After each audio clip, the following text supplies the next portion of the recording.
নমস্কার, রাধে রাধে বন্ধুরা, কেমন আছো সবাই? আশা করি সবাই খুব ভালো আছো আর অনেক অনেক সুস্থ আছো। আমার নতুন একটি ভ্লগে তোমাদের আবারও সবাইকে স্বাগতম। তো আজকে যাচ্ছি হচ্ছে গোবিন্দপুর রাধা মাধব মন্দিরে। আমাদের বাড়ির থেকে একটুখানি দূরে হাঁটা পথ। তো দেখো এখন আমি, মনা আর পপি যাচ্ছি, আমরা তিনজন। তো লক্ষ্মীতলার রাস্তাটা দিয়ে যাচ্ছি, আর শিবতলার রাস্তাটা দিয়ে যাচ্ছে না, ওদিক দিকে গেলে গেলে একটুখানি ঘোড়া পথ হয়। দেখো কি সুন্দর লাগছে এই বিলটা। দেখো এখন সূর্য অস্ত যাচ্ছে, আর এদিকে ধান, এদিকে আছে পানি ফল, মানে দুটো জমিতে দেখলাম পানি ফলের গাছ আছে। যেতে যেতে বেশ ভালোই লাগছিল, কারণ রোদটাও ছিল মোটামুটি, ঠান্ডাটাও কম লাগছিল। মনা তো খুবই মজা পাচ্ছে, ও তো গাড়িতে উঠেই, ওকে গাড়িতে যদি নিয়ে যাওয়া যায় ও বেশিরভাগ সময়টাই গাড়িতে থাকে, কোলে উঠতেই চায় না। আর ওকে গাড়িতে নিয়ে গেলে না আশেপাশের লোকজন সবাই খুব মানে অবাক চোখে দেখে। তারপর দেখো আমরা চলে এসেছি মোটামুটি মন্দিরে। এখন গিয়ে দেখি সমস্ত কিছু হয়ে গেছে, মানে কীর্তন হয়ে গেছে, গীতাপাঠও হয়ে গেছে, এখন হচ্ছে প্রসাদ বিতরণ হচ্ছে। তো ঠিক আছে, আমি ভাবলাম চলো তাহলে কীর্তন গীতাপাঠ যদি নাই শুনলাম, ঠিক আছে, তো আমরা রাধা মাধবকে দর্শন করেই তারপরে যাই।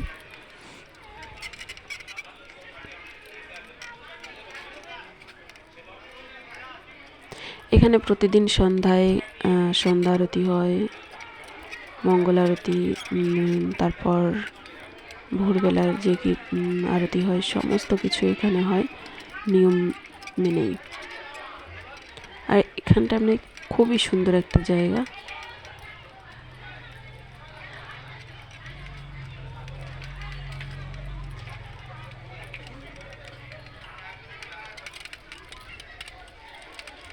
মনে তো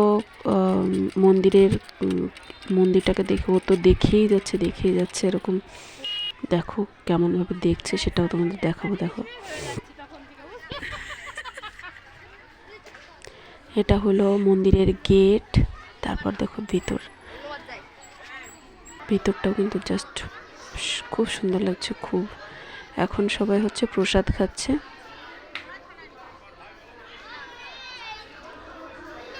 তো সেই সুযোগে গিয়ে দেখি মন্দিরও খোলা আছে, মানে রাধা মাধবের দরজাও খোলা আছে। তো আমরা গিয়ে মানে একটু দেরি না করে আগে ফটো তুলে নিলাম। এই দেখো একটুখানি ভিডিও করে নিলাম, খুব সুন্দর লাগছে রাধা মাধবকে।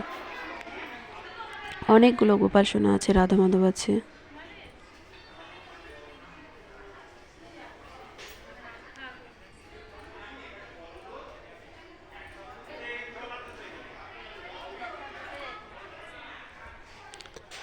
দেখো মনা কিভাবে দেখছে ও রাধা মাধবকে। তারপর ওকে বসিয়ে দিয়েছিলাম, দেখো বসে বসেও কী করছে, বসে বসে ডাকছে ঠাকুরকে।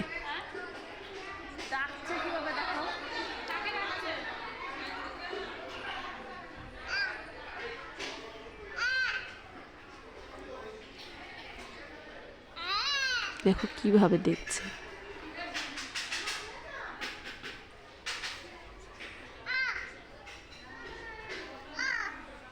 কই দাদা, কই দাদা, কই দাদা, কই দাদা, ডাক দাও, দাদাকে ডাক দাও, দাদাকে ডাক দাও। ওই দেখো দাদা, ওই দেখো দাদা।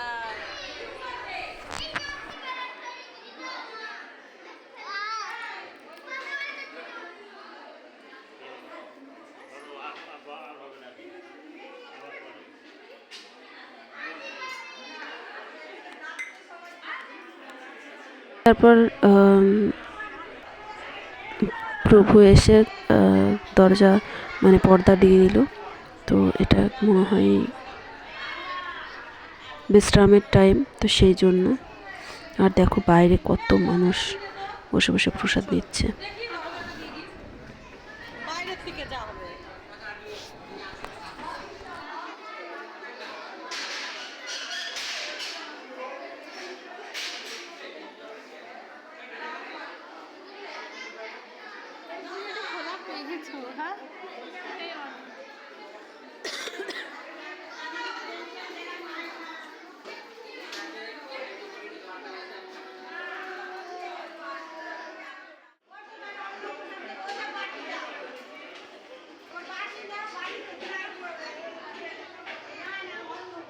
চলো যাই তাহলে প্রসব মানে যে ফুল গাছগুলো আছে সেই ফুল গাছগুলো একটু দেখে আসি।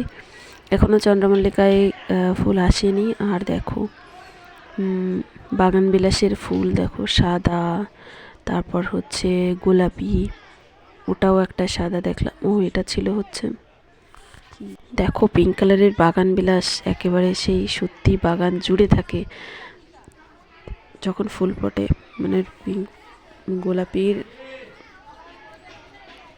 তো তোমাদের আজকের ভিডিওটা কেমন লাগলো অবশ্যই জানিও। সবাই খুব ভালো থেকো, সুস্থ থেকো, দেখা হবে নতুন একটি ব্লগে। ততক্ষণ সবাই খুব ভালো থেকো। আর ভিডিওটি ভালো লাগলে অবশ্যই লাইক কমেন্ট শেয়ার করতে এবং সাবস্ক্রাইব করতে ভুলো না।